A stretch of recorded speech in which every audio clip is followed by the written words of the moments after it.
Hi guys, welcome to Karin's Orchids, my orchid channel here in Gothenburg, Sweden. Welcome to a care collab video about the little orchid Leptotes Bicolor. And this care collab is going to be together with, I think, 11 or such other participating channels. And I'm going to put up a pop-up with the names of the channels here, and I'm also going to put links to the channels in the description box below, so you can click on the links and visit the videos about the very same orchid. And the Leptotes Bicolor is a species, small size, tiny sized species, described by John Lindley in 1933, and there are about 9 species in the genus. And the species grows in Brazil, Paraguay, Argentina, and Rio de Janeiro in Brazil. Widely spread. And coastal, mountain, subtropical forest at an elevation about 500 to 900 meters above sea level. On this little shelf, 4 stories high shelf, squeezed in between my refrigerator and my recent, not purchased, but recent gifted growing cultivation cabinet. And here, down here she is, the little thingy. But she's growing. I believe she's grown quite a lot since I got her quite recently. It came from Swarta on the 25th of November last year, the year of 21. So it's only been here for about 6-7 months now, so, well, but she's not dead. She's alive, even though she's been in a far too hot condition for her liking. According to the care guides on the internet and in books and such. That is, anyway. But she's still doing great, I think.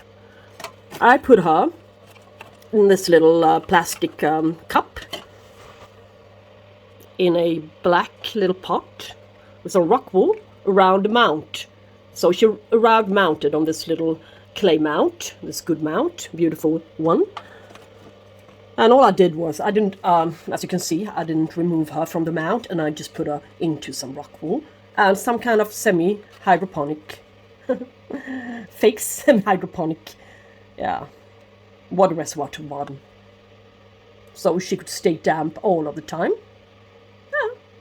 And let's, bring her up and put her on the table. So, and this one is a miniature, cool to warm growing epiphyte. And she will grow at a maximum about 10 centimeters tall, 5 to 10 centimeters tall.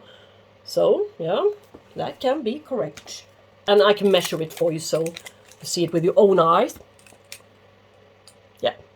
About 10 by now. And this one should be flowering sized one for about €13 I gave for this one.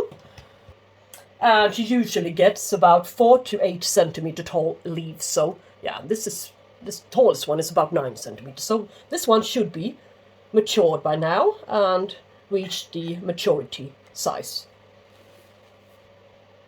And it produces about, this one has never bloomed for me, of course, not yet. But this species should produce about 1 to 3 flowers at a time on a 2 centimeters long spike, which appears from the base here.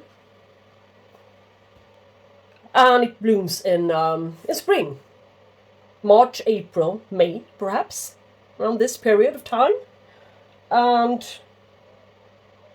it's suitable for some very, very short, about 2 centimeters. Yes. And its light requirement is quite filtered light and no direct sunlight, really. And should be provided strong air movement at all times. The thing is that this one is a cool to hot grower, which means it needs a little bit cooler winter rest, but not so much water, but it shouldn't dry out completely.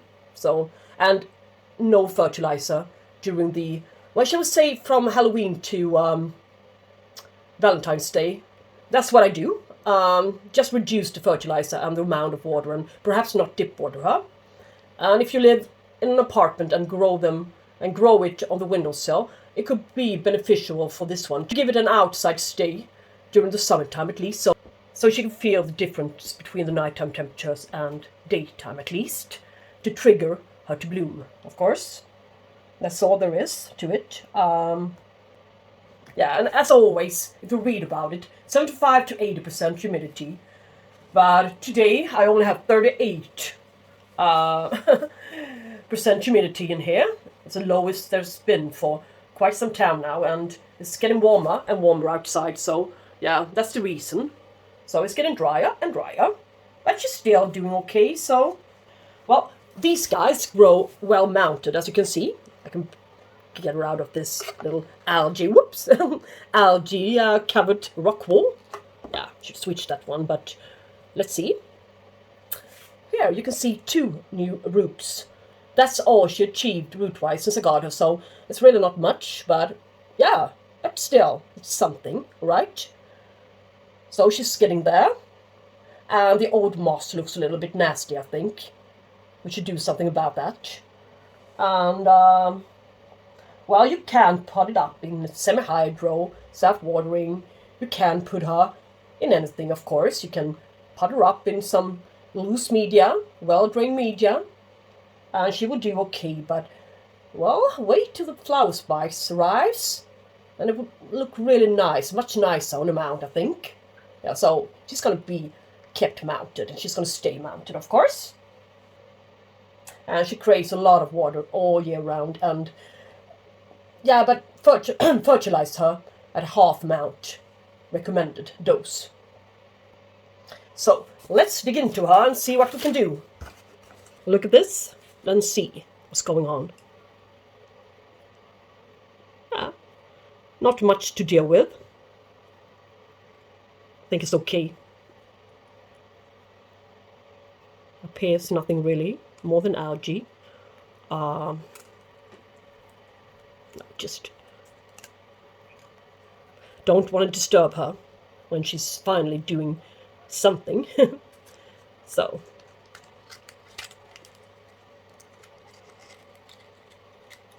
yeah, I'm just gonna put her here as she was.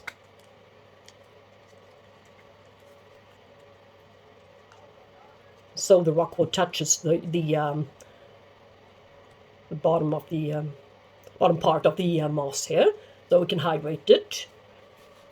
So let's use a cup instead of this one. It's going to be too brittle for it, and this little mug has already pre-made holes to it, and I will need to make a hole to the middle here. Large enough? Yes. Let's see. We shall do. Little hanger.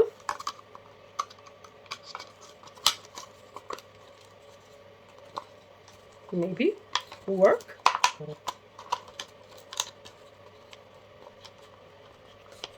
I'm not a pro on this, but at least I'm going to give it a go.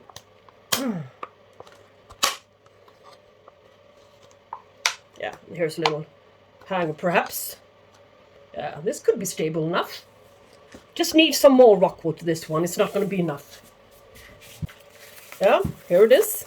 Rock wool. Yeah, let's grab it. Grab some of it. Press it down here. Yeah. Can be great for a while. As long as this one is this size and it's got no roots. It will need some humidity. As long as it stays hydrated, it's a good thing. But if it's drying out, it's gonna have the opposite effect. So just something to consider. And now pour some water into this little mug. And here's my other project, the cultivation cabinet. Here's where it's gonna stay. His new home is in here. Well, I've came halfway now. I even had some spare space on top of it. These guys are really receiving a lot of air movement. That much I can see. but they really liked it. The Paphiopedilums and even the Cristata is doing terribly well up here now, putting out a few new growth or flower spikes, I'm not sure, several. So, well, it's okay, I think.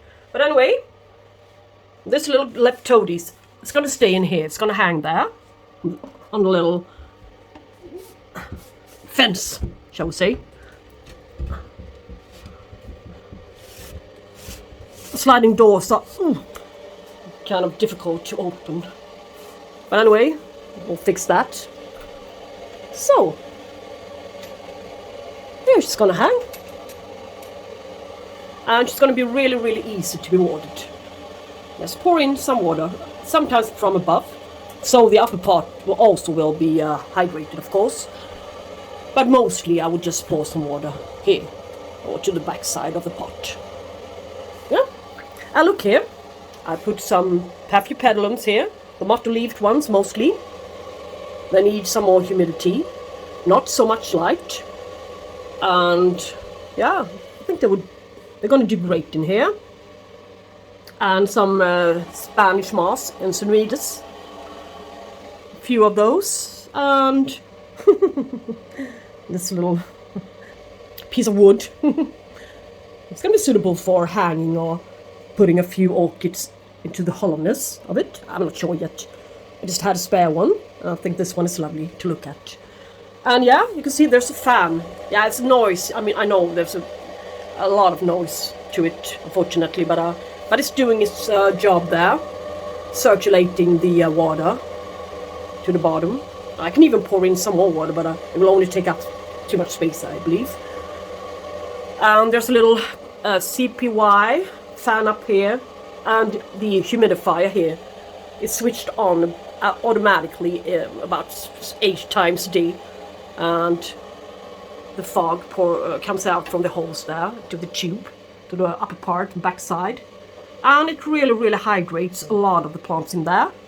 I haven't had to water them yet, so it's good. And there's also a spare fan which I can turn on, switch on up there whenever I feel like it, if the orchids are getting too wet or perhaps have a little bit of water to the crowns or something bad going on and I need to dry up the whole lot really, really quickly. Then I can switch on that fan as well, up in the right corner. So, this is it for now, and, well, I hope this little Leptotes is going to do great in there. So, guys, that will be it. That will be all for today, but hope she's going to bloom soon. I'm not sure that she's going to stay outside this summer. It's going to be a bit too dry for her, if the summer's going to be hot. But maybe when she's a bit larger and when she's got a better root system. Maybe. We shall see. I think that the most important part is that she grows some good roots now. So instead of blooms, really, it's not the most important part. But they do look really great. Whitish blooms with some pink purplish to the center part. Yes, all right. Thank you guys so much for watching. And if you like the content, please subscribe. Yeah. And take care. Talk to you soon. Have a great Sunday. Bye-bye.